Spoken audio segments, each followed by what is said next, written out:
On the night of April 26, 2012, a 39-year-old bouncer named Lionel Veronese opened the door of a nightclub in Chambéry, France, and he let a woman inside. And as this woman came in, she stopped and made a point to look at Lionel and smile at him and thank him by name. So Chambéry was a small city up in the Alps, and Lionel, the bouncer, was a fixture in its nightlife scene. Pretty much everybody in town who went out to the bars and clubs had either seen Lionel standing at the door outside or partying inside when he was not on the clock. And it was not just the locals who knew who this guy was. Lionel was also well known among the rich and famous tourists who often vacationed in Chambéry, and even sometimes he would pick up side work as a bodyguard for these rich and famous people. And for Lionel, his career as sort of this fixture in the nightlife scene was fun and pretty glamorous at times. But it also could be dangerous. In fact, just a few months ago, he got into this huge fistfight protecting one of his clients, and in fact, he actually got arrested for it. But tonight, Lionel was just trying to get through a shift without any trouble. There was this long line of people who were waiting outside the club, waiting to get in, and Lionel checked their IDs one by one and let them in. And then finally, when the line started to clear, Lionel saw a familiar face walking toward him. It was his good friend, Mike Boof, who Lionel often went drinking with multiple times a week. And at first, Lionel was just really glad to see Mike. But as Mike got closer, Lionel realized that Mike actually looked really mad. And so by the time Mike actually reached Lionel just said to him, hey, what's going on? You look pretty upset. And Mike would tell him that he had just been at his friend Philippe's house, and Philippe had told him that seemed really, really weird. So Philippe Perrier, Mike's friend, the guy whose house he just came from, was extremely wealthy because his family ran this world-famous winery near Chambéry. Now, Lionel had never actually met Philippe himself, but he knew of him. His family was incredibly well-connected in town because they're so rich and they had this winery. And Mike was friends with him and often talked about him. And so now Mike explained to Lionel what this really weird thing was that he heard when he was visiting with Philippe. So apparently, Philippe's house had been robbed the day before, and Philippe believed Lionel, the bouncer, was the one who had done it. Now, Lionel immediately acted totally taken aback and began to ask Philippe, why in the world would he even think that? But Mike, his buddy here, just cut him off. And he's like, Lionel, don't play dumb. Philippe knows you're sleeping with his wife, Natalie. And Natalie is actually the one who's blaming you for this robbery. Now, at this, Lionel went from this sort of shock and awe reaction to actually just feeling really nervous. He actually began to sweat because, he knew it was true. He had slept with Natalie. He'd met her at a club one night a couple of months ago, and they'd hooked up in the coat check room. But Lionel realistically had a lot of flings with a lot of different women. And he'd actually pretty much completely forgotten about hooking up with Natalie, since it had just been a casual thing and he hadn't seen her in weeks. And so he had no idea why now, suddenly, she would be accusing him of theft. It doesn't really make any sense to him. So Lionel, he was genuinely stunned. He knew what he had done. He had slept with Natalie, and that's problematic. But he told Mike very truthfully that he did not break into Philippe's house. There was nothing going on between he and Natalie. That was just a fling. It was nothing. I really didn't do this. But Mike, despite, being friends with Lionel and knowing him quite well, did not appear to believe him. He just sort of narrowed his eyes and nodded and said, okay, I'll pass that along to Philippe. 3 days later, on the night of April 29th, Lionel sat in a chair in his living room in Chambéry, finishing up a phone call. So he lived in a small apartment with his mother and also his nephew, Julien. However, Julien was just 4 years younger than him, so in many ways they were more like brothers. And so as soon as Lionel hung up the phone, Julien, who was sitting in the room with him on the other side on the couch watching TV, he immediately asked Lionel, who were you talking to? Lionel got up and he walked over and sat down next to Julien on the couch. And then he said to him, oh, that was my friend Mike. And he had just called to see if I wanted to go out tonight for a drink. And so Julien's like, okay, cool. And then there's a little bit of silence. And then Lionel was like, actually, I want to tell you something. And then he filled in Julien on the weird conversation he had with Mike just a few days before, where basically Mike was saying that, Lionel was being accused of robbing this rich guy's home, Philippe's home. And so Julien, when he heard this, he was sort of like, this seems like a big deal. But Lionel, despite being the one to bring it up and being the one to indicate this could be a big deal, He quickly downplayed it when he saw the reaction and was just like, it is what it is. I didn't do it. And, me and Mike were back on good terms. This whole thing was just, a misunderstanding. Everything is back to normal now. Just a weird thing that happened. And so Lionel and Julian, they shifted the conversation and chatted about whatever for the next couple of minutes. And then Lionel's phone buzzed, and at the same time, he saw there were headlights pulling up outside. So Lionel grabbed his jacket and he told Julian he'd be back in a few hours. Then he went out the door. 2 days later, on the evening of May 1st, 2012, Lionel's nephew, Julian, walked into the Chambéry police station. He had spent the past 2 days very worried and stressed because Lionel had not come home after hanging out with Mike that night, and he now was not answering his phone. And Lionel was never gone for this long without giving Julian or his mother a heads up. Julian had tried to convince himself that he was just overreacting to this whole thing and that Lionel could take care of himself. He was an adult. He was a tough adult, He could handle himself. However, when he found out that Lionel also hadn't been at work for the past couple of days, Julian knew something was wrong. So Julian, after getting inside the station, he walked right up to the front desk and told them, "I need to report somebody missing." The following afternoon, so May 2nd, 2012, Captain Florent Mazarin walked into an interrogation room at the Chambéry police station. He was leading the investigation into Lionel's missing person case, and sitting inside of the interrogation room at the table was, so far, the only suspect they had in this case, Lionel's friend, Mike Booth, who he had gone out with on the night he had disappeared. So it had only been a few days since anyone had seen Lionel, but Mazarin was already sure that there was foul play involved. Chambéry was a small town, and a lot of the officers on the police force there knew Lionel, and a couple of them were pretty much adamant that Lionel was just not the kind of person who would just leave town with no warning. Julian, Lionel's nephew, had said the exact same thing when he reported Lionel missing. He also was the one who told police that the last person Lionel was with was Mike on the night he went missing, and Mike also, they found out, had recently accused Lionel of robbing someone's house. So Mazarin was really eager to get in there and hear what Mike had to say. So into the room he went. He sat down across from Mike, who seemed calm but also definitely curious, like he wasn't sure even why he was there. And when Mazarin started in by asking him about the robbery that supposedly Lionel was involved in, Mike just nodded and explained that the break-in had happened about a week earlier at the home of his good friend, Philippe Perrier. And when Mazarin heard that name, he sort of raised an eyebrow, because like basically everybody else in Chambéry, Mazarin knew who the Perriers were. And he was surprised that someone so rich and so powerful would be running in the same circles as, sort of traditional working class men like Mike and like Lionel. However, before he could dive in and ask some basic follow-up questions about how he knows the Perriers, Mike went on to say that he ran an electrician business and he had a warehouse that was right next to Philippe's winery. So they saw each other all the time. And he said that Philippe knew Mike was friends with Lionel, and so after this break-in and robbery happened, he had asked Mike to talk to Lionel about it because he was suspicious that he had done it. But Mike said when he actually confronted Lionel just a few days ago and brought up the break-in, that Lionel had sworn he didn't know anything about it. And Mike had passed that on to Philippe, and as far as he knew, that had been the end of it. Like they were not going to continue to assume that Lionel had anything to do with it.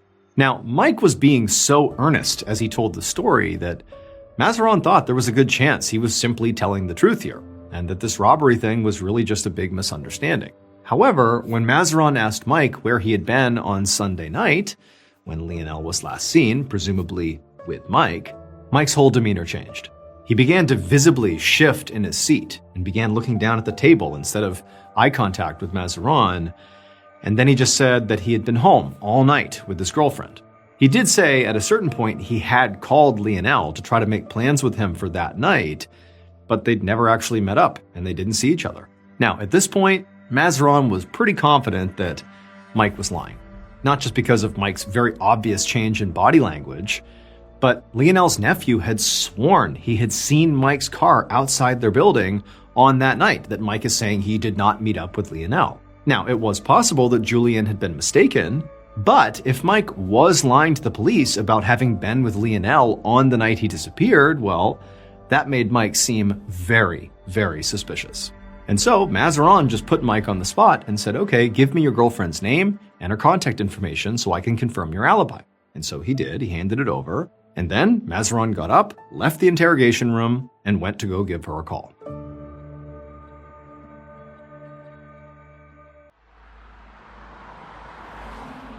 On the evening of May 2nd, 2012, so just a few hours after questioning Mike Booth about Lionel's disappearance, Captain Mazarin drove up to a big house in a quiet, wealthy suburb just outside of Chambéry, France.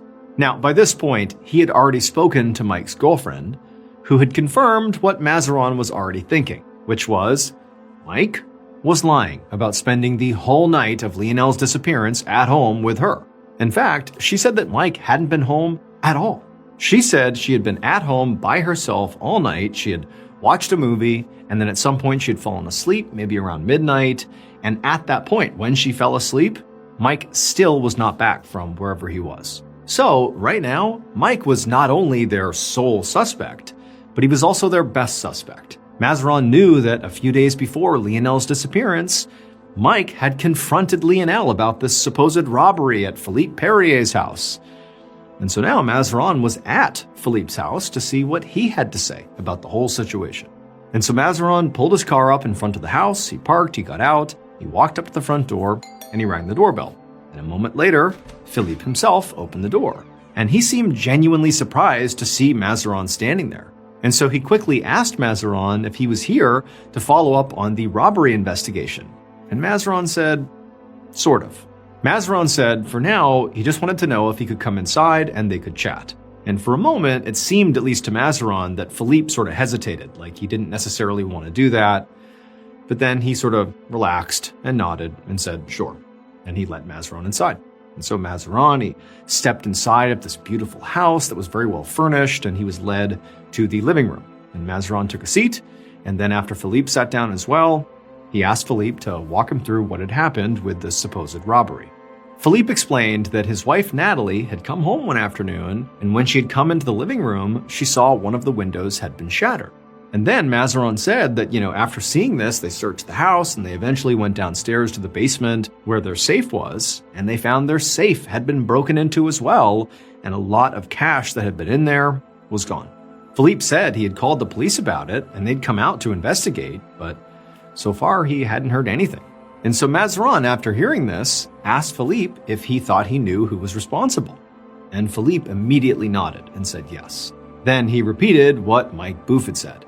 It was Lionel Veronese. And the reason he knew that was Lionel was having an affair with his wife Natalie, and Natalie said it was Lionel.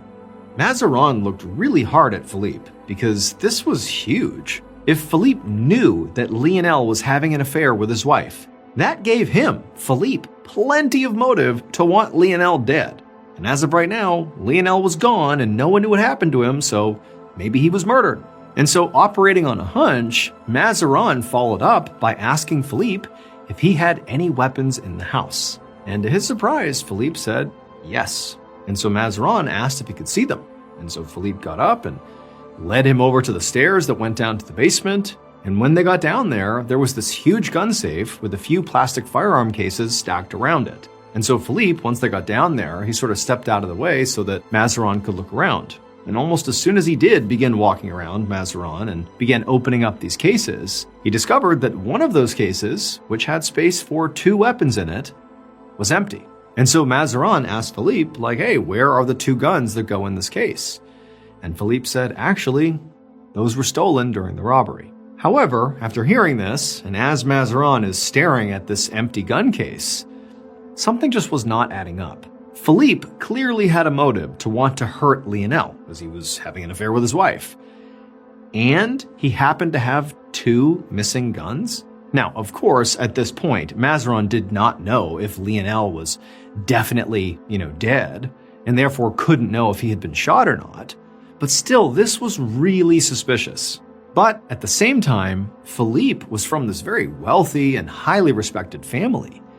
He didn't really seem like the kind of person who would go around murdering or kidnapping people in revenge. And if he had, let's say, done something bad to Lionel, it was just odd that he would just so readily admit to clearly having a motive to harm Lionel and to show the detective a basement full of weapons, including a gun case that was missing weapons. And so, basically, until Mazarin was able to figure out what actually happened to Lionel, until that time, he would have a really hard time proving that Philippe had anything to do with it.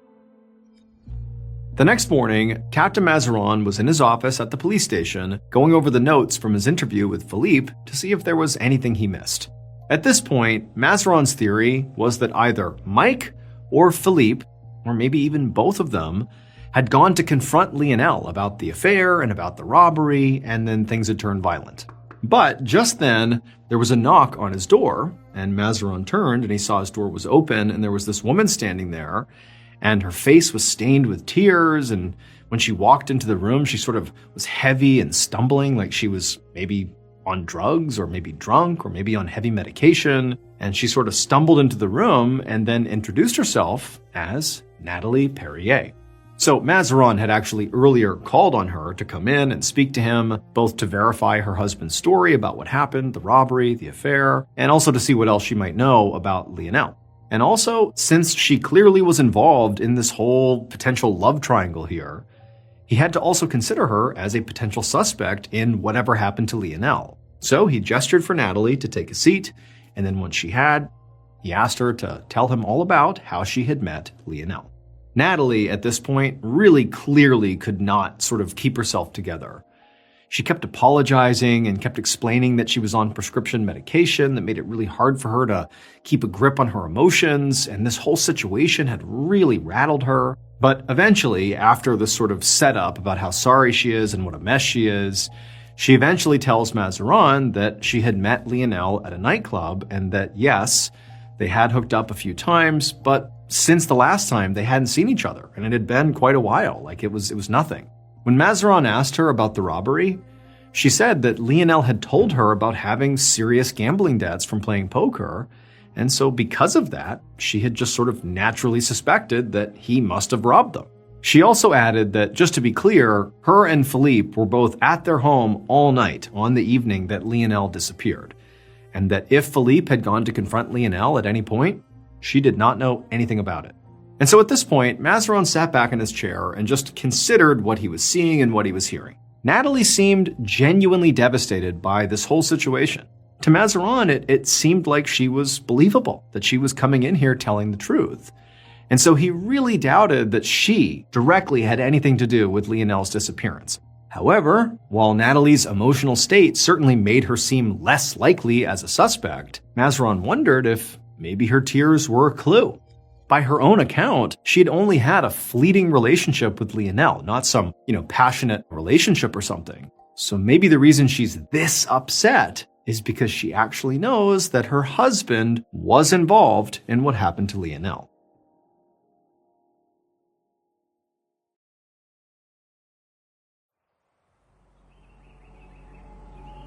A few days later, Captain Mazarin walked through a wooded rural area near the coast, 220 miles away from Chambéry.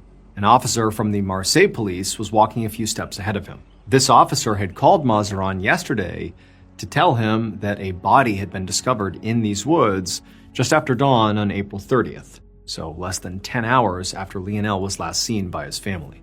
And after running the body's fingerprints through the database, they had identified the victim. It was Lionel.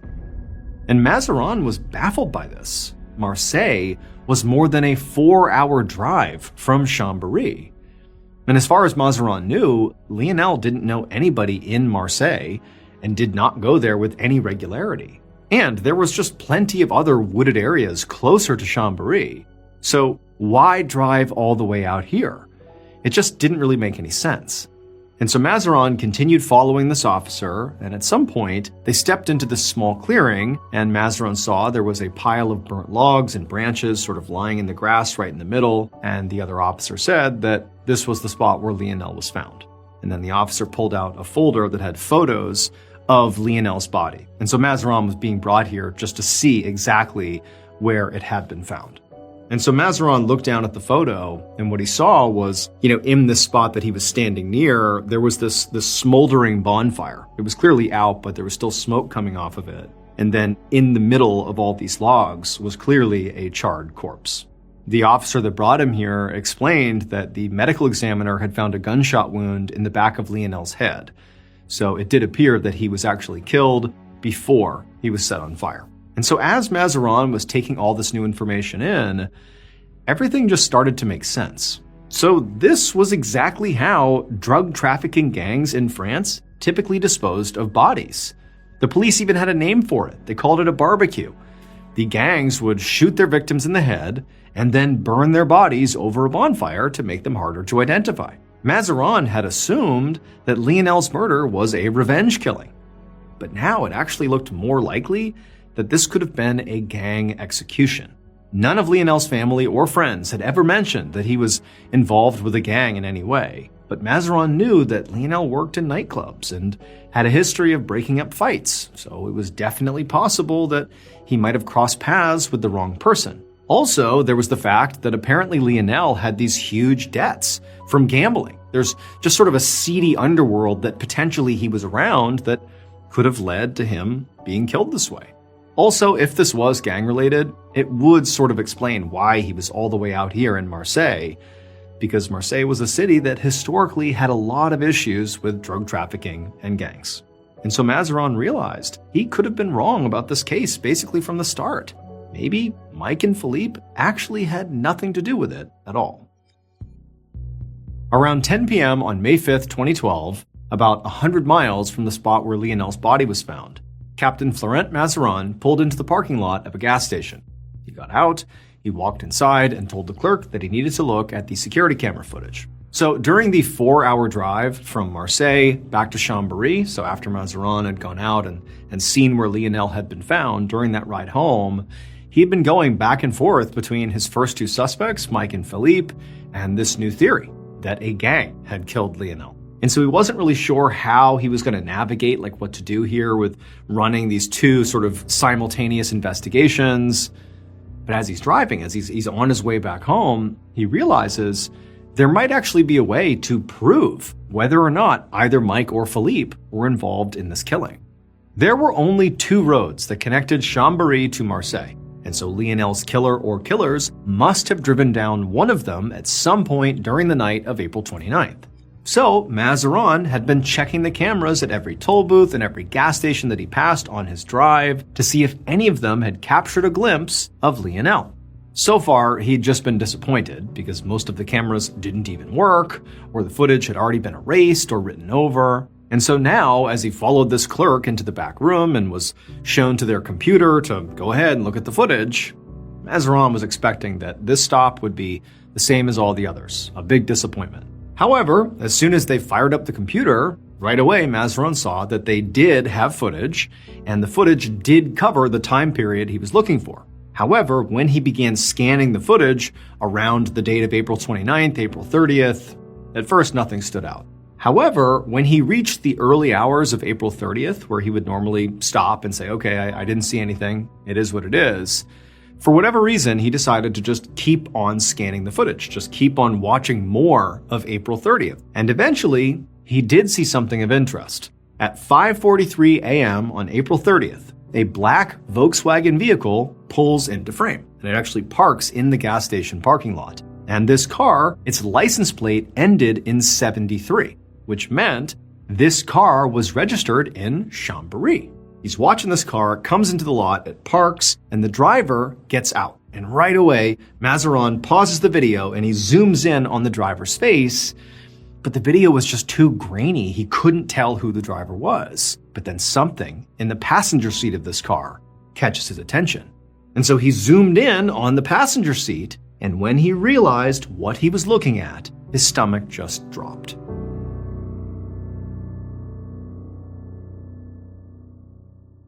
Based on that video, forensic evidence, and interviews with witnesses, this is what police believe happened to Lionel Veronese on April 29th, 2012.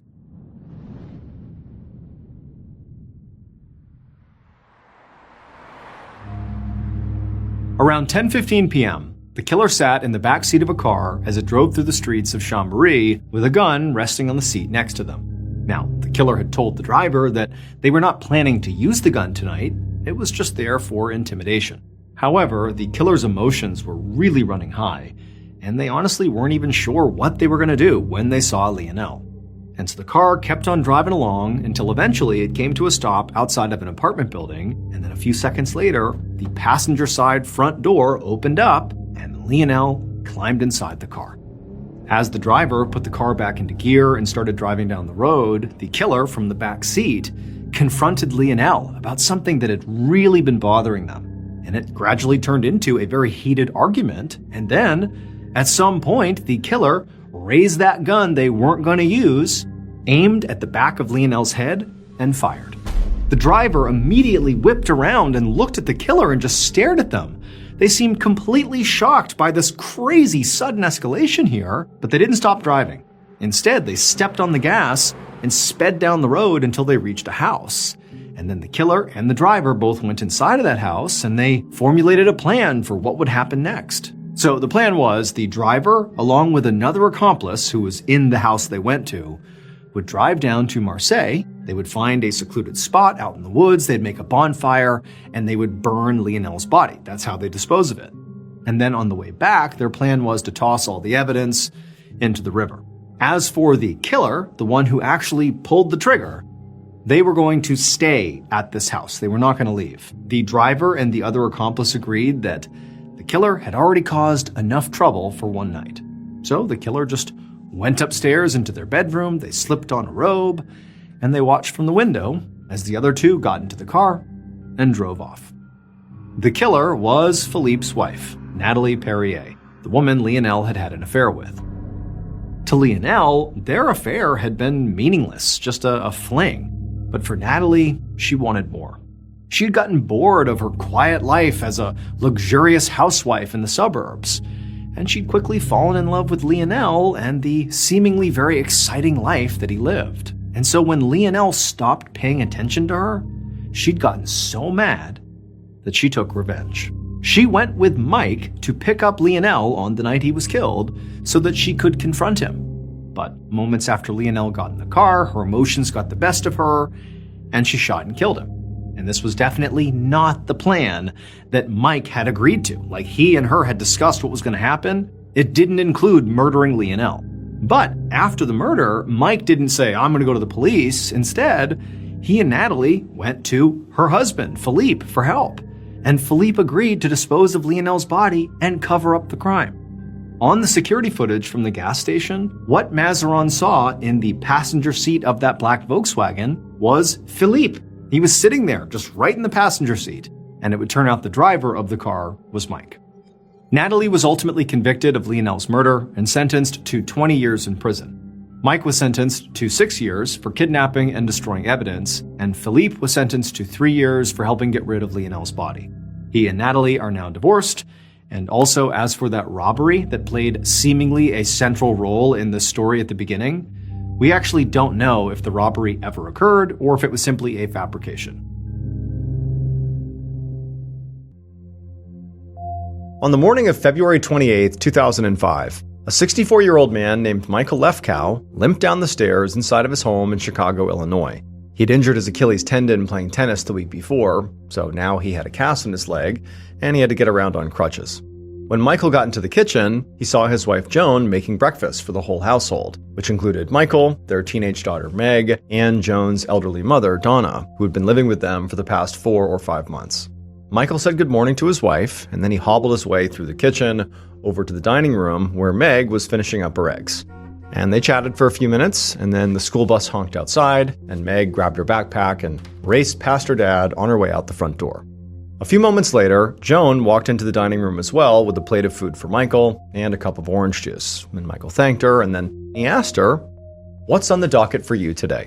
And he meant that literally, because Joan was a federal judge. And, she had like a very heavy burden on her shoulders. She was routinely thrust into these cases where it was her job to make these just really difficult decisions. Decisions that, sometimes were sort of in that gray area between, is this the right moral decision or is this the right legal decision? And it was really her job to err on the side of legal. And the reality is she was a great judge, but sometimes her decisions would, put her in danger. I mean, this was, again, a very heavy burden, and it was something that Michael, being an attorney himself, definitely understood. He knew what it meant to be a judge. But, on this particular day, when Michael asked her what she was up to in court, it just sounded an awful lot like today was going to be very typical, sort of a run-of-the-mill day for her. Nothing too crazy, no big decisions looming. And so pretty soon, the two of them were just having their breakfast, and it was just a very relaxed morning. And at some point, Michael told Joan that because of his injury, he actually was not going into the office today. He was going to be working from home. And so pretty soon, they wrapped up their breakfast, they cleaned up, and then before long, Joan was ready to go. She grabbed her stuff, and she said goodbye to her husband, and then out the door she went, hopped in her car, and drove off to court. About half an hour later, around 9 a.m., Michael was getting ready to start his day at the house when he saw Joan's mother, Donna, coming down the stairs. Donna was 89 years old and needed 2 canes just to walk, and she'd been hospitalized for sepsis the previous year. So, since Joan and Michael had extra space in their home, they had offered to let her stay with them so she wouldn't be alone and they could help her if they needed to. And so Michael, despite being hurt himself, he immediately got up and hobbled over and helped Donna get down the last few steps, and then he led her back over to the dining room and helped her sit in her favorite chair. And then after she was situated and she said that she didn't need anything else, Michael thought, okay, now I'm going to start my day. And so he gathered up his things and he headed downstairs into the basement where his home office was. When Michael reached the bottom of the basement steps, he hobbled his way down this hallway that led to a door. He opened the door up, and inside was his home office. In he went, and he sat down at his desk, and there was already some files on the desk that he needed to sift through, and so he picked them up and began looking through the files, figuring out where he was going to start for the day. And as he was sitting there, he thought he heard something in the closet, the utility closet that was in the home office that he was in, and the door to the utility closet was shut. And he just sat there and he listened, and again, he heard what sounded like rustling or something inside of this closet. And so he thought, maybe it's the furnace that's, working extra hard right now. Maybe it's making some weird sounds or something. But, for whatever reason, he's thinking there's something happening in this closet. I want to see what it is. And so he gets up and he hobbles his way over to the closet. And then right as he's hearing more rustling inside, he turns the doorknob and he opens up this closet. At 5 p.m. that night, Michael's wife, Joan, walked through the parking garage at the federal courthouse and got into her car. She was feeling a bit unsettled because she had called Michael a couple of times that afternoon, but there had been no answer. And this was just really unlike him. In fact, this was so unusual that Joan had actually gotten in touch with her daughter, Meg, after the school day ended and asked her, have you been in touch with Dad? And Meg said that she hadn't. But she had gone home after school and she had grabbed some workout clothes in the house before leaving again. And she said when she was in the house, she had not seen her dad or, Joan's mom, so her grandmother, Donna. She said the house was quiet and I just assumed that Dad and Grandma were asleep upstairs or something. It took Joan about half an hour to drive home. And when she pulled into the driveway around 5:30 that night, it was getting dark. And so she pulls into her driveway, she gets out, she's still pretty anxious because she just hasn't heard from Michael or her mom at this point, and she goes up to the front door, she unlocks it, she steps inside, and right away she calls out for Michael. But there's no answer. She calls out for her mom. There's no answer. And so she walks around the first floor. Again, no sign of any issues here. Her husband and her mom are not around. She eventually makes her way upstairs, hoping to find them asleep in their beds, but she gets up there and she checks the bedrooms and all the rooms upstairs, and there's no one up there. And so the only place left to look in the house was the basement. But at this hour, it just made no sense that Michael or her mom would be in the basement. And so eventually, even though she felt really uneasy, she went back to the first floor. She went to the doorway that led down to the stairs into the basement, and she took a deep breath. She turned on the lights inside of the stairwell down to the basement, and she called out for Michael and her mom, but still no answer. And then down the stairs she went. And when she got to the base of the stairs, she looked down that hallway that led to Michael's office. And she saw, first, there was nothing. She didn't see anything. But on the floor, right outside of Michael's office, she saw what looked like blood on the ground. And so at this point, she panicked. She ran down the hallway. She's screaming for Michael. She grabs the door handle. She opens it up. And it's like everything she saw in there was so shocking. It was like her brain couldn't process it. And she just shut the door right away. Like she couldn't handle what she had just seen. And then a moment later, she had bolted back upstairs and called 911. In the late evening of February 28, 2005, Special Agent Douglas Seacombe of the Chicago FBI office ducked under the crime scene tape around the Lefkow family's home. So about 30 minutes earlier, the 911 call had come out of this home from Joan about what appeared to be a murder at this address. And since the caller, Joan, had identified herself as a federal judge, the Chicago police had immediately called the FBI to take part in this investigation. And so now, Special Agent Seacombe flashed his badge to one of the uniformed officers who was standing outside right near the edge of the crime scene tape, and he asked them, "Where is Judge Joan Lefkow?"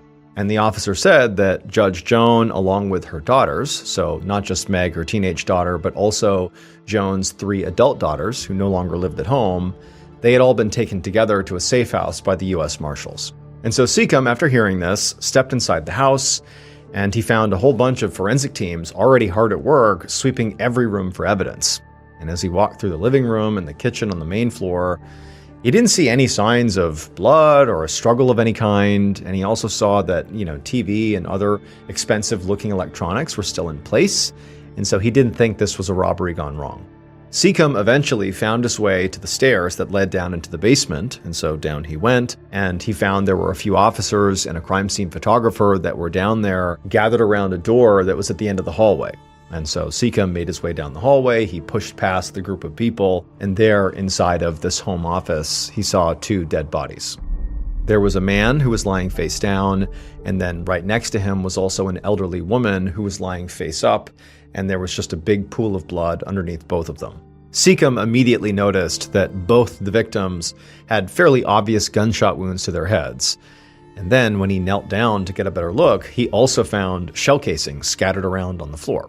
So he figured that very likely these 2 clearly have been shot, but more specifically, they've been shot and killed in this room. On the other side of this office, Seacombe saw there was a closet and its doors were open, and it appeared to be a utility closet. And so Seacombe, he walked over and he stepped inside, and inside of it was this big furnace, and then next to it on the ground, he found there was a 12-pack of beer bottles, except one of the bottles was missing. And so Seacombe looked around inside the closet, he didn't see the 12th bottle, and then he turned around and looked back into the office. And as he's looking back into the office, he notices there's this window high up inside of the office, and it actually was out to the ground floor, because this is a basement, right? This is a window that leads to the first floor of the house, if you will. And there's like a cutout inside of the office, like a windowsill, almost like a ledge that is part of this window, right? So you could actually place things on this windowsill if you wanted to. And he looked up into this window and he saw there was a single beer bottle sitting on that windowsill, on that ledge. And also he saw the window itself was shattered. And so right away, Seacombe's thinking like, okay, did the killer leave behind this beer? And if so, why? Like, is this a message? Are they leaving the bottle here on purpose for us to find it? Or is this a mistake? And so Seacombe, he called for a forensics officer to come over and bag this additional bottle, the 12th bottle, and swab it for DNA and fingerprints in case, this was left by the killer. And so the forensics officer, he placed this bottle inside of a plastic bag, and then he asked Seacombe to leave the office and head upstairs for a minute so that he and his team could spray the entire basement with a chemical called leucocrystal violet, which can illuminate traces of blood that are not necessarily visible to the naked eye. And so as Seacombe left the office and began making his way upstairs, he began thinking about what he had just learned. So you have a broken window leading into the home office where it appears the shooting took place. And the fact that, the window was broken does suggest that's how the killer or killers got in. And if that's the case, it likely means the killer or killers did not know the victims personally. They didn't have a key to the house, for example, or they weren't going to be let in if they showed up at the front door. But then you have this weird beer bottle thing. Like if the killer left behind beer in that utility closet and this extra beer bottle up on the ledge of the window, that feels really sloppy. And so that's sort of at odds with the idea that this was like an intentional, outsider coming to do this hit. And then he's also thinking like, the elephant in the room here is that Joan, Judge Joan Lefkow, this is her husband and her mother.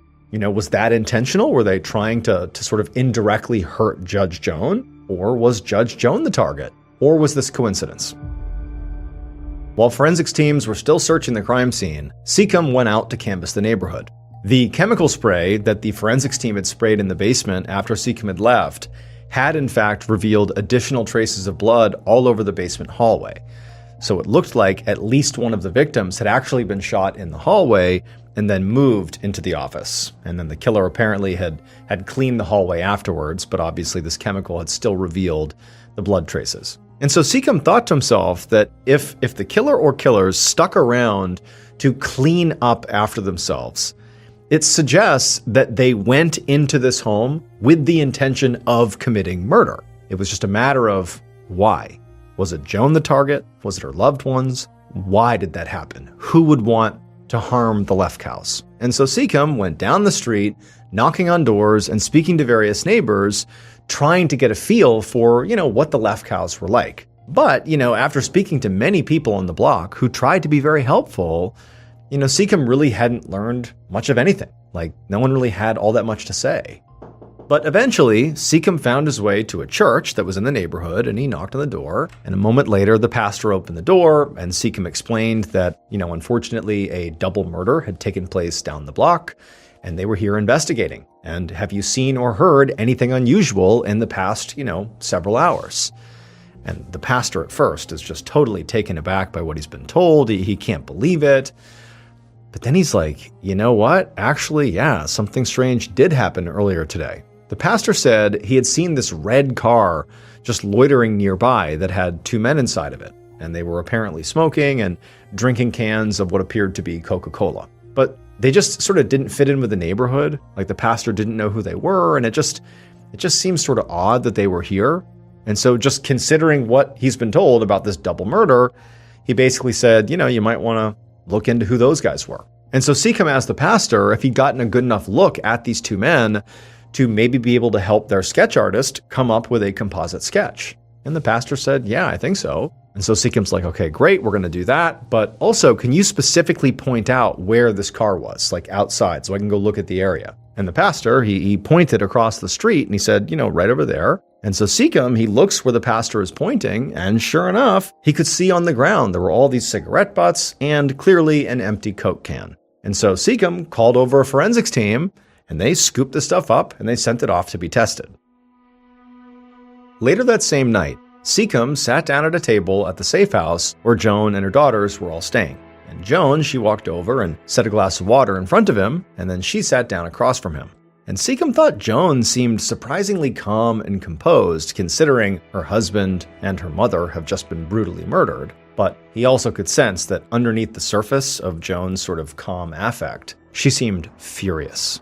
And so Seacombe and Joan, they spoke a little bit about, this great tragedy and how awful this was. However, pretty quickly, Seacombe just sort of got into asking pointed questions of Joan, and Joan answered them. Seacombe asked Joan about the 12-pack of beer that was in the utility closet in the basement, and she told him it was left over from a party that they had thrown earlier that same week. And she said she was the one who actually put those beers in the closet, and when she did, she said they were all unopened. And this was great news for Seacombe and the investigation, because that meant that the beer up on that windowsill in the basement almost certainly was handled by the killer or killers. But still, the idea of somebody breaking into this house and stumbling across some beer in the closet and stopping to actually have a drink right in the middle of committing a double murder and then leaving the beer bottle behind, it just felt like a really weird decision to make. And so Seacombe wondered if maybe there was something at play here that literally prevented the killer from thinking clearly in the moment, like mental illness or maybe drug use. So at this point, Seacombe had already come to the conclusion that very likely Donna, Joan's elderly mother, was not the intended target. She's 89, she doesn't have any known enemies, she's not hurting anyone, like she's not a target here. But perhaps Michael, Joan's husband, could have been the target. After all, at one point he'd actually run for Cook County judge a few years ago, and even though he had lost, entering politics was a surefire way to make enemies, so it was possible he could have been the target and Donna was collateral damage, but most likely of all still was that Joan was the one being targeted. Seacombe knew that as a federal judge, there could be literally hundreds of people holding very serious grudges against her.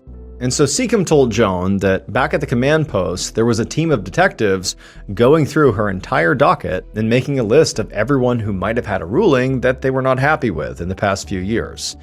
But maybe to help speed things along, he asked Joan if she could think of anybody off the top of her head who might have been responsible for this. And Joan, sort of without hesitation, said, yeah.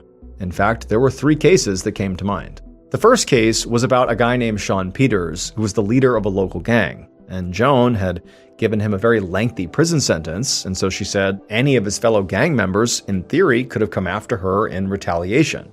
The second case she brought up was about this armed robber whose name was Richard Young, and she said he just really scared her in the courtroom. Like, he himself was just a very intimidating and sort of threatening person, and so he seemed capable of doing something like this.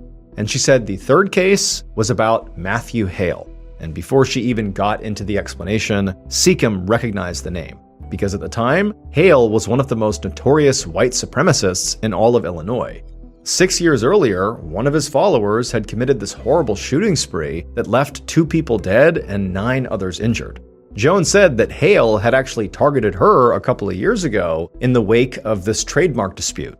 A church in Oregon with the same name as Hale's group had sued them, and Joan had actually enforced a ruling that forced Hale to change his group's name. Joan said that just the year before, Hale had actually been convicted of plotting to kill her over this issue. Joan said he was still in prison for those charges, so Seacom realized he could not have pulled the trigger himself, but clearly he had many followers who were willing to do things like this for him. The next day, so March 1st, Seacom sat down from notorious white supremacist Matthew Hale in a visiting room at the prison in Chicago where he was incarcerated. Hale was this very clean-cut, very stern-looking man in his mid-30s, and he didn't seem remotely rattled to be sitting across from an FBI agent who basically was insinuating that Hale was a potential suspect in a double homicide.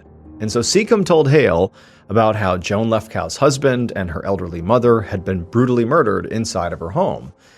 And in response, Hale just laughed. He said that he and his followers had nothing to do with those murders. But, this was more or less what Seacom had expected Hale to say, because Hale was actually still awaiting sentencing for having tried to kill Joan. So of course he's not going to admit here to arranging another murder. He's going to say, no, I had nothing to do with it. Seacom told him that it really didn't matter if he denied this, because at this very moment, agents were seizing his phone and computer records, and if he had said anything at all about Joan Lefkow and her family to any of his followers, they would find out. But Hale, he just sat back and smiled and continued to insist that he's like, look, I really had nothing to do with this one. Like, nothing at all. You will find nothing. And Seacom couldn't help but think that Hale seemed so calm and so confident that really deep down he thought to himself, maybe he's telling the truth. Later that same afternoon, Seacom hunched over a desk in the corner of the Chicago Police Command Post. At this point, the police, the FBI, and the U.S. Marshals were all working on this case as part of a joint task force. And all the officers on the task force had moved their equipment into the police precinct so the investigation could be centralized. In a conference room to his left, Seacom could see police officers comparing photos of Matthew Hale's followers to the composite sketches of the 2 men in the red car who the pastor had seen near the crime scene. And at a desk to Seacom's right, there was another FBI agent who was listening to a recording of a phone call that Hale had recently made to his mother. The FBI at this point was taping all of Hale's phone calls in case he said anything incriminating. And meanwhile, other task force officers were sorting through this huge pile of letters that Hale had received in prison. However, after going through these letters, there was no mention of the Lefkows anywhere. However, at some point, Seacom would join these other officers and continue to sort through all this mail in case something got missed. And as he was sorting through, months worth of mail, something actually did catch his attention. For months, Hale had been exchanging letters with this woman whose name was Kathleen Robertazzo. Basically every other day they were speaking. And Hale did not write to anybody else nearly that often, not even his own family. So this woman was clearly very important. Now, on the surface, nothing in these letters between Hale and Kathleen was incriminating.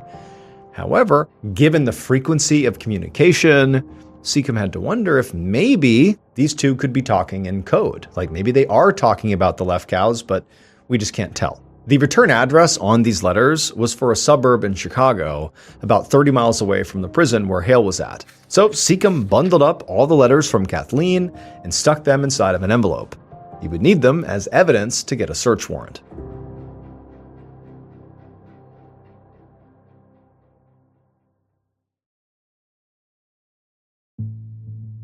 The next evening, March 2, 2005, Special Agent Douglas Seacom led a team of FBI agents up the driveway of a suburban home just outside of Chicago. And as they made their way up the driveway, they saw the car, parked there, was red, just like the car the pastor had seen outside the church that had been loitering near where Michael and Donna had been killed. Seacom made his way up to the front door and he knocked. And then a moment later, a woman answered, and he said, "Are you Kathleen Robertazzo?" And she said, "Yes." And he said, "Okay." And he held up a search warrant and he said, "We're here to search your house." And so Seacom stayed outside with Kathleen while the other agents went inside and swept the whole house. And Kathleen seemed really annoyed by this whole thing, but definitely not that surprised. And so while the team was searching the home, Seacom turned to Kathleen and asked her about her relationship with Matthew Hale. And he also asked her if she agreed with his, white supremacist views. And Kathleen admitted that, she did have a relationship with Matthew. But she corrected Seacom and said, "I'm not a white supremacist. I'm a white separatist." Seacom sighed and moved on to asking Kathleen about her whereabouts on the day of Michael and Donna's murders. And Kathleen insisted that she had nothing to do with that. She gave Seacom her alibi for the whole day of February 28th, and while Seacom was writing down the details on his notepad, the other agents came back out of the house carrying a computer. When Kathleen began complaining that she needed that computer for her work, Seacom told her that they'd return it as soon as they searched it. And then before Seacom put his notepad away, he looked down to the driveway and he looked at Kathleen's red car. And he remembered that he actually hadn't written down the license plate or the make or the model. But as he's looking at this car, he's realizing that there's no way this car matched the description of the pastor's red car that he had seen loitering outside of the church. Like, this was definitely not the same car that was suspected of being involved in the murder. 2 days later, on the evening of Friday, March 4th, so now 4 days after Michael and Donna were killed, Special Agent Seacom carried a cup of coffee into a meeting room with the other officers on the task force, and he looked around the room and everybody just looked completely exhausted. It would turn out Kathleen's alibi had checked out, and her red car was definitely not the red car that had been spotted by the pastor, and there had been nothing on her computer that they had taken to search. So basically, she was cleared. And so Seacom and his fellow FBI agents, over the past couple of days, this is right after Kathleen was cleared, they had gone ahead and expanded their search and began interviewing more and more of Matthew Hale's followers. And a lot of them were very confrontational, and at least 3 people were detained for starting fights with the investigators. But one by one, their alibis began to check out, and so none of them were tied to Michael and Donna's murders, at least not yet. Now, a lot of Hale's followers had criminal records, so Seacom was hoping that maybe once fingerprint evidence came back from the crime lab, it would turn up a match. But deep down, realistically, Seacom was starting to doubt that anybody in Hale's circle was behind this. Additionally, the task force had investigated that gang leader Joan had mentioned, Sean Peters, as well as that armed robber, Richard Young, and they both also had been cleared as suspects. And so now, Seacom couldn't help but feel like, we're 4 days into this investigation, this pretty high-profile investigation, and it sort of seems like we really don't have much to show for it. Now, it was the case that there were still dozens of other people on Joan's court docket that maybe could have wanted to kill her that Joan was not aware of, but it was going to take time to keep sorting through all these people. And right now, they didn't have traction in any one direction. It was like everything was sort of becoming a dead end. And so as Seacom is sitting in this room full of the other agents, and they're all sort of at a loss for what to do next, he was thinking to himself, is it possible that we've all just sort of wrongfully jumped to conclusions? We all basically assumed that this attack was, targeted at Joan. But Seacom's thinking to himself, he couldn't remember any other case where a judge's family was killed and not the judge themselves. Just then, Seacom's supervisor from the Chicago FBI office kicked off the meeting by announcing that the agency was putting up a $50,000 reward to the public for information on the murders. Now, the task force by this point had received over 200 tips, But the supervisor said, clearly that wasn't enough. And so we're going to use this reward to try to entice people who might have been too afraid to come forward. We'll pay them. And so hopefully this leads to better tips. The next Tuesday, so 9 days after Michael and Donna's murders, Seacombe walked into the command post. The task force had been working all weekend, following up on hundreds and hundreds of calls that had come in since the reward money was announced. But it still didn't really seem like they were getting anywhere. And so Seacombe, he sat down at his desk and he opened up a folder and he was about to get started when his cell phone rang.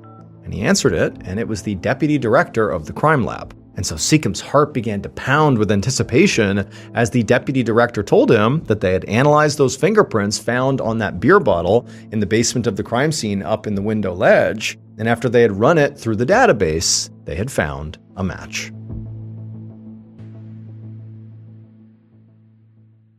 Based on forensic evidence and a confession from the killer, this is what police believe happened to Michael Lefkow and Donna Humphrey on February 28, 2005.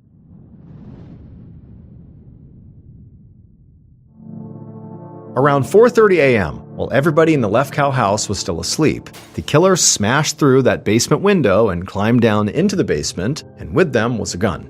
Their plan was to hide in the utility closet all day, and then once everybody inside the house cleared out, they would leave the utility closet, sneak upstairs, and they would wait.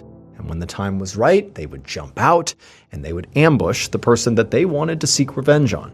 But things did not go according to plan. Around 9 a.m., the killer was still in the closet when they heard footsteps coming downstairs, coming down the hallway and into the office where they were. And then they heard the sound of somebody sitting in that desk chair and papers shuffling around. And then a moment later, they heard the sound of footsteps as somebody approached the closet. And then before long, the closet doors opened and there was this man standing there looking really surprised. He was on crutches and he's looking at the killer. And the killer just panicked and they raised their gun and they shot this man point blank in the head. And he crumpled to the ground and the killer's looking down and there's just blood going everywhere. And they're like, I can't believe what I've done. And then a moment later, the killer hears somebody calling out, Michael, is that you? And he looks down the hallway and he sees this elderly woman shuffling down the hallway looking really concerned, who clearly just heard the gunshot. And sort of in a continued state of panic, the killer rushed out of the closet, went down the hallway, raised the gun, and shot this woman in the head as well. And as Donna is bleeding all over the hallway, the killer put their gun away, reached down, scooped her up, and dragged her over into the office and sort of dropped her next to Michael. At this point, the killer's looking down at what they've done and they're thinking, well, at this point, I better make sure they really are dead. So they pull out their gun again and they shoot Donna and Michael one more time, just to make sure they would not talk to anyone about what they had seen. After that, the killer went back into the utility closet and their eyes landed on that pack of beer sitting on the floor. And they felt like that was exactly what they needed right now to calm their nerves. So they reached down and they pulled out one of those beers and they cracked it open and they took a sip while they thought about what their next move was going to be. And so as the killer is drinking this beer, they're thinking to themselves, well, I've just killed two people that I did not intend to kill. Those were not my targets. And so they felt kind of bad, like two basically innocent people had been murdered here. And so it made the killer think, should I still stick around and wait for my intended target? And eventually they decided, you know what? I need to change my plan. And so the killer, they set their beer bottle down on the windowsill. Then they went and found a sponge and some bleach, and they began to try to clean up all the blood in the hallway. But as they're doing this, they're realizing there's just so much blood out here. There's bodies and lots more blood in the office. This is too much. I can't possibly clean all this. And so finally, around 1:15 p.m., the killer just sort of was like, well, this is as good as I can do in terms of cleanup. I'm just going to leave. And so they did. They left the house and they left behind that bottle in the windowsill that would have their DNA and fingerprints all over it. The killer was a man named Bart Ross, and his intended target was Joan Lefkow. But Bart was not like a hardened criminal. Bart was a cancer patient who had tried to sue his doctors after he lost part of his jaw during treatment. Ross had developed a vendetta against these doctors who had left him disfigured. And over the last few years, he'd become increasingly paranoid and detached from reality, and he ultimately blamed Joan Lefkow for dismissing his medical malpractice suit and preventing him from getting justice. And so Bart had put together this list of 25 doctors, lawyers, and judges he wanted to kill, and Joan just happened to be at the top of the list. But after going into her home with the intent to kill Joan, but actually just killing Michael and Donna, Ross was so shaken up by it that he gave up on attacking Joan and just left the scene. But he obviously left behind crucial clues that got him caught. Ross's fingerprints and DNA were found inside of Joan's home, not just on that beer bottle, but elsewhere in the house. However, his fingerprints and DNA were not found on those cigarette butts and the Coke can that was left on the curb where that suspicious red car had been parked. And also, Ross looked nothing like the composite sketches of those two men that were seen inside of that red car, so in the end, the investigators believed that the red car probably had nothing to do with the murders, and Ross simply acted alone. On March 9th, one day after the fingerprint results came back, Wisconsin police officers spotted Ross's van near a federal courthouse in Milwaukee. But as they approached his van, Ross fatally shot himself. However, inside of his van, police found a note confessing in detail to the murders of Michael Lefkow and Donna Humphrey. On the morning of Sunday, July 13th, 2003, 26-year-old Tabitha Bryant walked through the front door of her big white house in Penfield, New York, which was an upper-middle-class suburb of Rochester. Her husband Kevin and their two young sons followed her inside, and they were all dressed in their Sunday best because they had just come back from church. However, on this morning, Tabitha sort of felt like a fraud because she knew she was not really living a Christian lifestyle. So Tabitha was actually having an affair with a guy named Keith. And her husband Kevin, who was 45 and nearly 20 years her senior, he had recently found out about it and confronted her about it. Tabitha, during this confrontation, had promised Kevin that she would end the affair. And then she and Kevin had agreed that they really needed to work on their marriage together. But despite sort of coming to a kind of resolution, it was very obvious that Kevin was still very mad at her. And so Tabitha had been sleeping on the pull-out couch in the den ever since. Now, Tabitha watched as Kevin grabbed his briefcase off the kitchen counter, he kissed their two boys goodbye, and then he walked back out to his car. Tabitha was used to him disappearing to the office on the weekends. Kevin was a lawyer, and he worked basically all the time. And, they did depend on his salary, his big salary, to pay their mortgage and also finance their expensive lifestyle with vacations and lots of nights out. Now, despite Kevin's salary being so sizable, they had for a while tried to supplement his income by renting out a bedroom in their house to Tabitha's half-brother, Cyril Weinbrenner, and his girlfriend, Cassidy Green. However, that arrangement, despite it being profitable for the couple, had ultimately soured when Cyril, the half-brother, had begun using drugs inside of the house. And so Cyril and Cassidy had moved out 2 months earlier.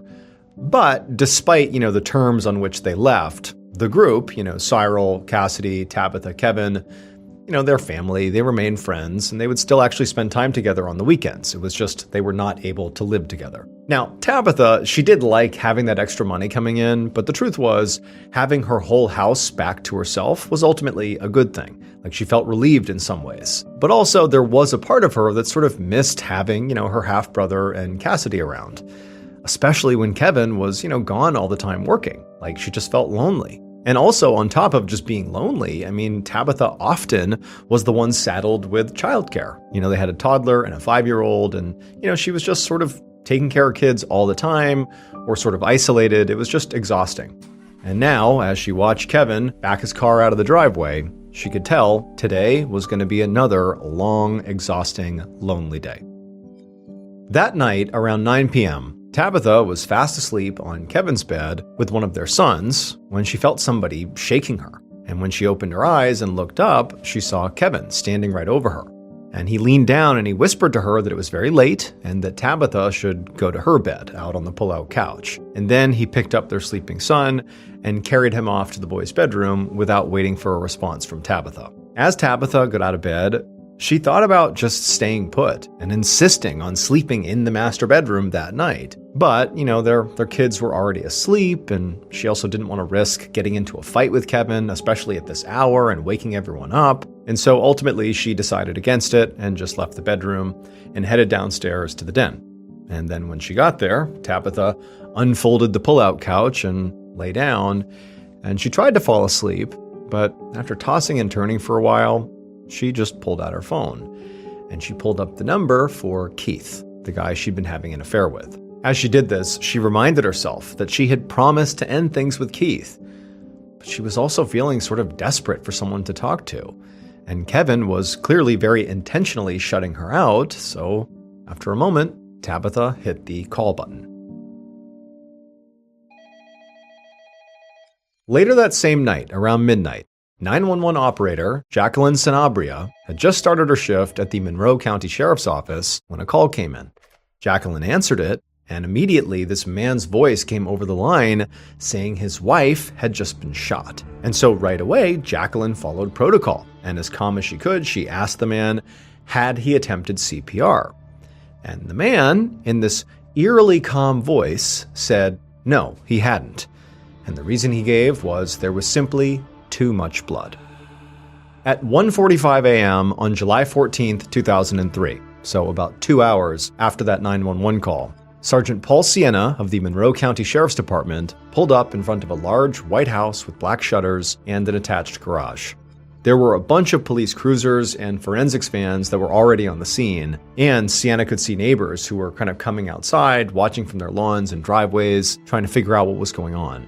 Sienna had been very surprised when he had gotten the call from dispatch about a murder in Penfield, because Penfield was a really nice, safe area. In fact, there had not been a single murder there in more than 40 years. Now, he climbed out of his car and walked over to the front lawn where 3 deputies were interviewing this middle-aged man who looked like he might have just gotten out of bed. One of the deputies saw Sergeant Sienna, and so he ran over to him and began to brief him on what they knew.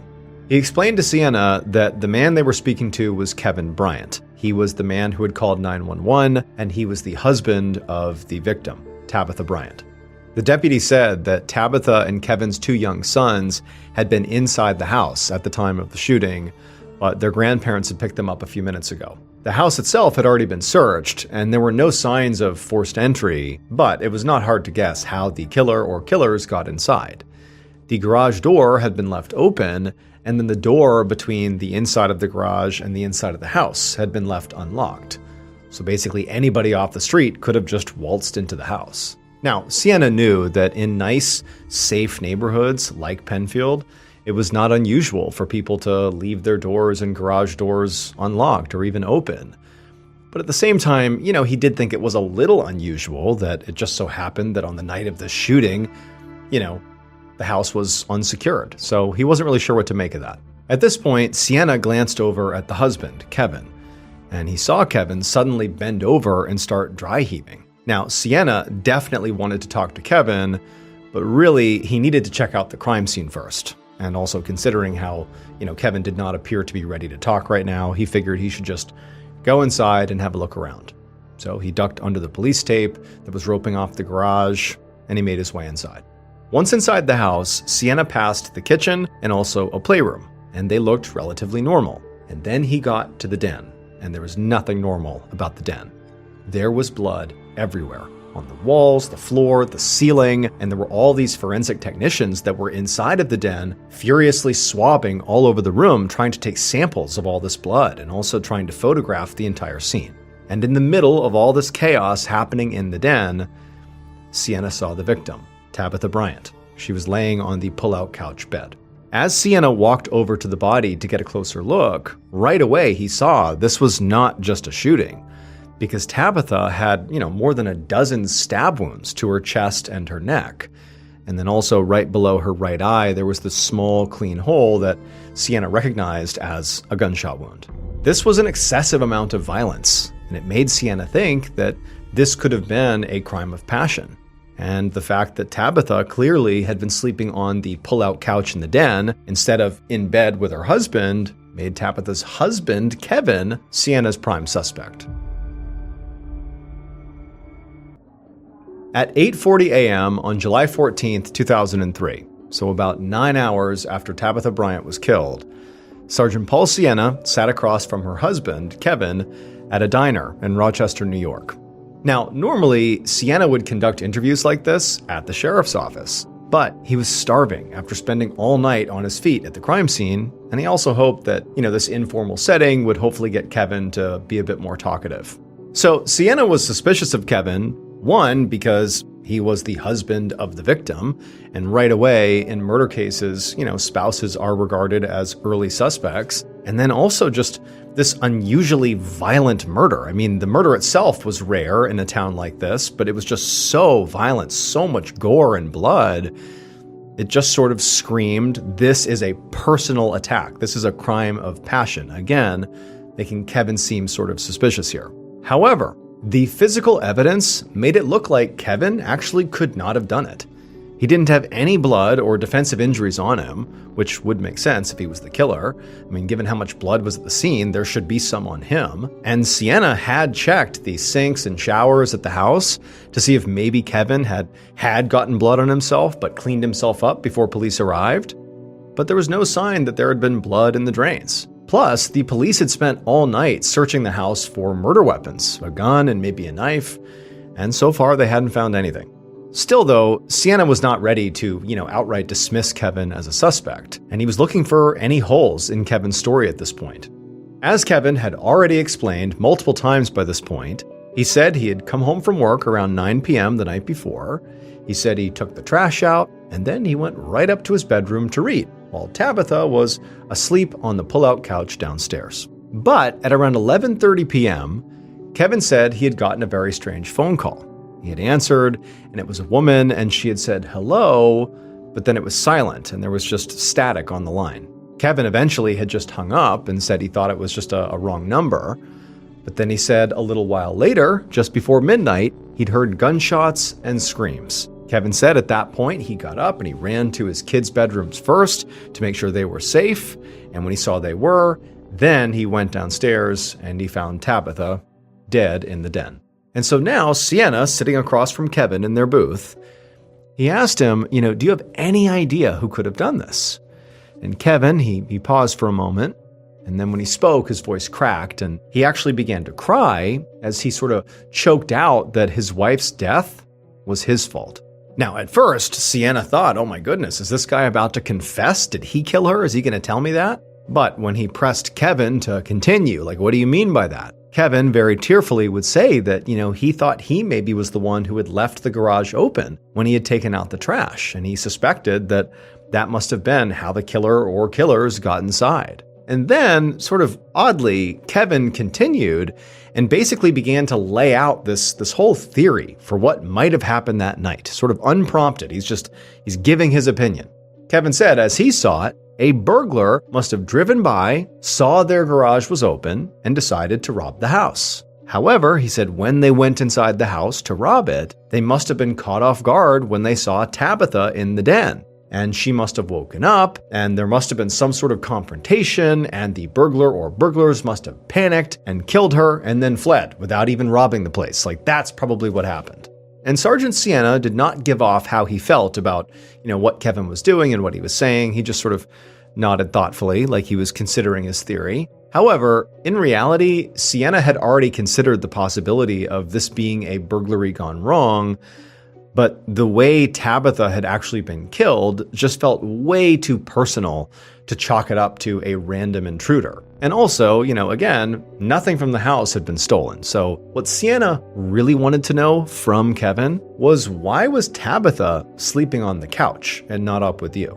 And to Sienna's surprise, Kevin was actually really open about these problems in their marriage.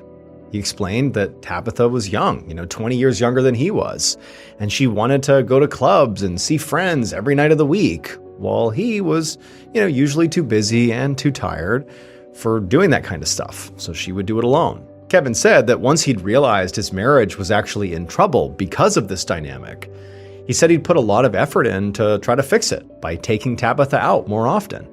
And he'd thought things were basically back on track until a few months ago when he'd found out that she was actually having an affair. He said he'd drawn up divorce papers and been on the verge of filing them, but Tabitha had ultimately promised that she would break off the affair, so he had decided to give her one more chance. As Kevin said this, Sienna watched him very closely, trying to gauge whether or not Kevin was lying. Kevin definitely seemed nervous as he was speaking, and he also kept tapping his foot and running his fingers through his hair. But there was a chance that was also just exhaustion and maybe some shock, lingering shock. Sienna checked his watch and saw it was almost 9 o'clock. And he knew Kevin, by this point, had been awake for about 24 hours. But Sienna didn't want to just let him off the hook right now, because if Kevin was guilty, if he really did kill his wife, or had something to do with it, Sienna knew he might never get a better shot at a confession than right now. So he decided he would just push Kevin to his breaking point and see if he'd crack. 8 hours later, around 4 p.m., Sienna stared at Kevin from across an interview room at the Monroe County Sheriff's Office in downtown Rochester. Kevin was sort of slumped in his chair with his head buried in his hands, and he kept complaining about migraines. Now, Sienna was not surprised that Kevin might be feeling worn out right about now, because he'd been answering questions for the last 17 hours. And they'd covered everything from the details of Kevin and Tabitha's relationship to their extended families, including the fact that Tabitha's half-brother, Cyril, had lived with them for a few months earlier in the year and it had sort of ended badly. And by this point, Kevin had made it clear that he actually thought Keith Cromwell, the guy Tabitha had been cheating on him with, should be a suspect, and Sienna had to agree. However, what Sienna couldn't get over right now was just how angry Kevin sounded whenever he mentioned Keith. I mean, he was truly enraged. He clearly was not remotely over his wife's affair. And so now Sienna was trying to gauge if maybe Kevin was angry enough about this to have committed murder. And so Sienna decided he would push Kevin a little bit further and extend the interview. And he did this by suggesting that they go ahead and order dinner. And at that point, Kevin, who was totally mad, he jumped up out of his chair and he said that unless he was under arrest, he needed to go back to his kids. And Sienna did not have the evidence to hold Kevin, so he had no choice but to tell him that, of course, he was free to leave. And as Sienna watched a deputy escort Kevin out of the room, he felt a little disappointed that he had not managed to get a confession.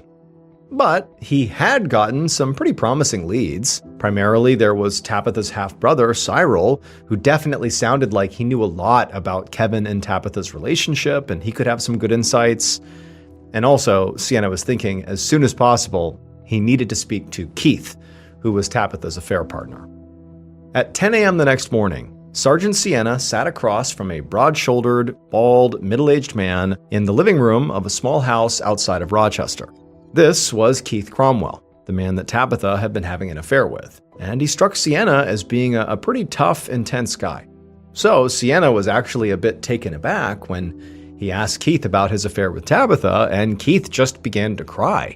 It just seemed sort of uncharacteristic for the way he appeared, at least at first glance. But Keith quickly wiped his eyes and he apologized, and then he asked what exactly Sienna wanted to know. And Sienna told him to just, start at the beginning. So Keith explained that he was a machine operator at a local factory, and it was a really stressful job. So Keith would sometimes blow off steam by going to a nearby strip club. And it was at that strip club about 6 months earlier that he had met Tabitha Bryant. And this really caught Sienna off guard, and he immediately asked Keith, what was Tabitha doing there at the strip club? But Keith just shrugged and said Tabitha had a wild side. She was a regular there. Sienna was still sort of taken aback by this and really didn't know what to think of it, but he just told Keith to keep telling his story. And so Keith continued, and he explained how he and Tabitha had exchanged numbers that first night, and then started texting and calling, and how that eventually turned into regular meetups when Kevin was at work. He said by July, they were hanging out several times a week and speaking on the phone basically every day. And Keith said this continued right up until Tabitha's death. And here, Sienna had to stop Keith again, because Kevin had told Sienna that Tabitha and Keith, their affair was over. But here Keith was basically telling Sienna the opposite. And so when Sienna pressed him on it, Keith said that actually Tabitha had called him around 11 p.m. on Sunday night, only about an hour before she was killed. And so this timing just felt like way too big of a coincidence, and it made Sienna wonder if Keith was actually just trying to give himself an alibi. Except it was not a very good one, because Keith lived close enough to Tabitha and Kevin that after that last phone call at about 11 o'clock, he would have had time to hang up the phone and drive over to their house and commit the murder by midnight. So this really wasn't an alibi. So now, Sienna realized he was in a tough spot here. Tabitha's affair really gave both Kevin and Keith strong motives to want to kill her. And so basically, neither man could be ruled out. They were kind of like equally primary suspects at this point. And on top of that, the additional information that Tabitha had been a regular at a strip club just raised a lot of additional questions. He realized he really needed to speak to someone who really knew Tabitha.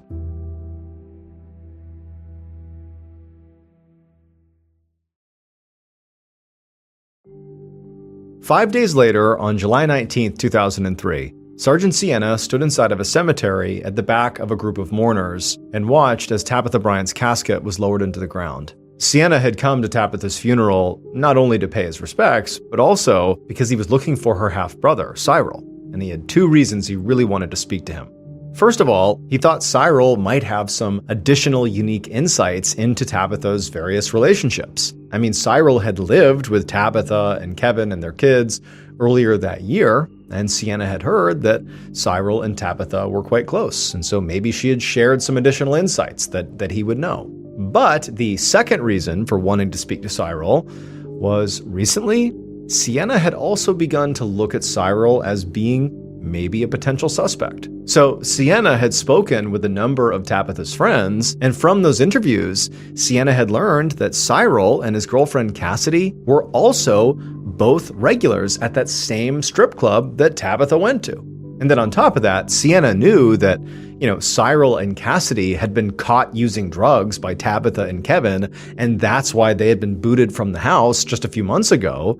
And so who knows, there could be some bad blood there. And so this made Sienna wonder if Tabitha's murder might have had nothing to do with her affair, and everything to do with, very likely some fight that she had had with Cyril and Cassidy when she caught them and kicked them out. But now, as Sienna scanned the funeral crowd, he didn't see anybody who matched Cyril's description. And so when the service ended and all the mourners began making their way out to the parking lot, Sienna hustled over to Tabitha's mother, and he asked her, had Cyril attended the funeral? And she said that actually, no one had heard from Cyril since the night Tabitha was killed. And she said that she was really worried about him because Cyril's mental health was quite fragile. About a year earlier, he'd suffered a huge mental breakdown after the death of another sibling, which was why Tabitha had invited him to live with her in the first place. And so now Tabitha's mom was afraid that Cyril had spiraled again and might be in trouble. But as empathetic as Sienna was, ultimately, this information he was getting from the mother did not paint Cyril as like a guy in need of help. It painted Cyril as being really suspicious. And so, as politely as he could, Sienna asked the mom if she had any idea of how he could go about trying to find Cyril, any way he could even begin that process. And Tabitha's mom, she thought for a moment and then said that if anyone knew where Cyril was, it was his girlfriend, Cassidy Green. One night, about a week after Tabitha's funeral, Sergeant Sienna sat in the back of an unmarked van in downtown Rochester. And through the windshield, he watched a man standing alone in an alley, pacing back and forth, constantly checking his phone. This was all part of a sting operation that Sienna hoped would finally lead him to Tabitha's half-brother Cyril. Ever since Tabitha's funeral, he and his fellow deputies have been trying to track Cyril down, but so far they'd had no luck. It looked an awful lot like Cyril had either left town or was actively hiding from the police. However, Sienna had managed to locate Cyril's girlfriend, Cassidy, who, it would turn out, was well known to the police for being a drug dealer and an escort who went by the working name of Angel. Now, Sienna doubted that if he approached Cassidy directly, that she would just immediately give up Cyril's location willingly. And so what he needed to do was, get leverage on her first. So Sienna went to an informant of his with a plan. The informant would reach out to Cassidy, or Angel, looking to buy some cocaine, and then once they had clear evidence that she had broken the law by selling these drugs, Sienna would arrest her and then try to strike a deal to get her to talk about Cyril. And so now, through a pair of binoculars, Sergeant Sienna watched as a small blonde woman appeared at the far end of the alley. His heartbeat picked up as he realized it was definitely Cassidy, and he watched as she walked right up the alley and began talking to the informant, the man who had been pacing before on his phone. And when Sienna saw the money and drugs change hands, he gave the command on his radio to go ahead and move in. In an instant, 2 police cars rounded the corner with their sirens blaring, cutting off both ends of the alley. Cassidy looked completely startled and started to run before the arriving deputies boxed her in, and moments later, they had her in handcuffs. The following morning, Sienna stood outside of an interview room at the sheriff's office in Rochester, New York. He looked through a 2-way mirror, and on the other side of the glass, he watched a deputy question Cassidy, the girlfriend of Tabitha's half-brother Cyril, who was still missing and still a major suspect. Now, Cassidy had been completely stonewalling police since they'd arrested her for selling cocaine the night before, and she was still insisting that she had no idea where Cyril was or why he'd disappeared. Now, to this point, the deputy who was speaking to Cassidy had not brought up Tabitha's murder. And so at this point, Cassidy seemed to think that her only problem was the cocaine charge. And so as Sienna watched this interview just kind of go in circles and drag because Cassidy just was not giving them anything, finally Sienna just couldn't take it anymore, and he just busted in the room and he slammed a folder down right on the table, totally shocking not just the deputy, but Cassidy. They both looked at him like, "What are you doing?" And then before Cassidy could say or do anything, Sienna looked right at her and just said, "I don't care about your drug charge. What I want to know is what you know about Tabitha Bryant's murder." And at first, Cassidy just stared back at Sienna and said nothing. And for a minute, Sienna thought maybe he had sort of miscalculated here. But then after a long, awkward pause, Cassidy's whole demeanor shifted and she started to talk.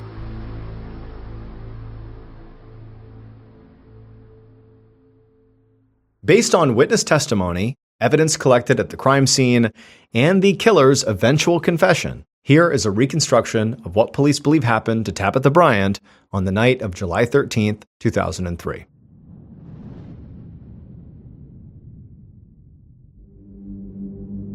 Around 11:50 p.m., the killer very carefully crept through the first floor of the Bryant home carrying a rifle, and they went straight to the den, where they found Tabitha asleep on the pull-out couch. For a moment, the killer paused, just staring down at Tabitha, wondering, questioning whether they could really go through with this. But then, after just a little bit of deliberation in their own minds, they raised the rifle and they fired. The bullet entered Tabitha's skull right under her right eye, but it didn't kill her. And so as the killer is standing there watching, expecting Tabitha to basically be motionless, Tabitha wasn't. Her body began jerking around, and then she suddenly reached up and grabbed at her cheek, and she sat up and she looked at the killer and began to scream. And so the killer immediately fired 2 more times, but Tabitha was moving around so much in her own panic that both shots missed. And then on the 4th shot, when the killer pulled the trigger for the 4th time, the rifle jammed. And so at this point, the killer completely panicked. And so the killer turns and they run into the kitchen. All the while, Tabitha is flailing around in the den. She's screaming, blood's going everywhere. And the killer, they grab a butcher's knife from the kitchen. They run back into the den. And when they get there, they see Tabitha is now standing. And she's clutching at her face. She's screaming. And the killer tackles her back onto the bed and begins stabbing her over and over again in the neck and the chest until she does finally go limp. When the killer climbed off of Tabitha and stood back up, they realized they, like the rest of the room, were covered in blood. And so the killer began just sort of backing away from the scene, not really sure what they were going to do. And as they're doing this, they hear a noise behind them, and they whip around, and they see there was a figure coming down the stairs. And when this figure got to the bottom of the stairs, they walked right up to the killer and handed them an envelope. And the killer took the envelope, blood all over them. They take the envelope, they open it up, they look inside to confirm that yes, it was stuffed with $100 bills. It would turn out the person who actually wielded the rifle and the knife and literally killed Tabitha was her half-brother Cyril. He got covered in blood so that the real mastermind, Tabitha's husband, Kevin, could keep his hands clean. Kevin paid Cyril and his girlfriend Cassidy $5,000 to do his dirty work for him. Cyril committed the murder, and Cassidy drove the getaway car. But long before they got to the house that night, Kevin was setting things up so that the murder would go according to his plan. Kevin opened the garage and unlocked the door to the house so that Cyril could come inside no problem. And when he found Tabitha in their bed upstairs, he woke her up and told her to head on down to the den, where he knew Cyril would look for her. Kevin was motivated by anger over Tabitha's affair with Keith, and also the fear that he would lose his kids if they got divorced. But ironically, it was actually Kevin's own actions that drove Tabitha, literally, into Keith's arms. Kevin portrayed himself as this, hard-working lawyer who basically was a workaholic, and all he did was provide for his family. But in reality, he was a drug and sex addict who routinely brought sex workers to his law office. His idea of working on his marriage, as he said he and Tabitha were doing after he discovered her affair, really just involved taking Tabitha to strip clubs and then pressuring her into having group sex with other sex workers, and then he would also pressure her to give lap dances to the other clientele, and one of those other clientele was Keith. That's how they met. Kevin and Cyril were both convicted of first-degree murder and sentenced to life without parole. As for Cassidy, she ultimately took a plea deal and received 15 years.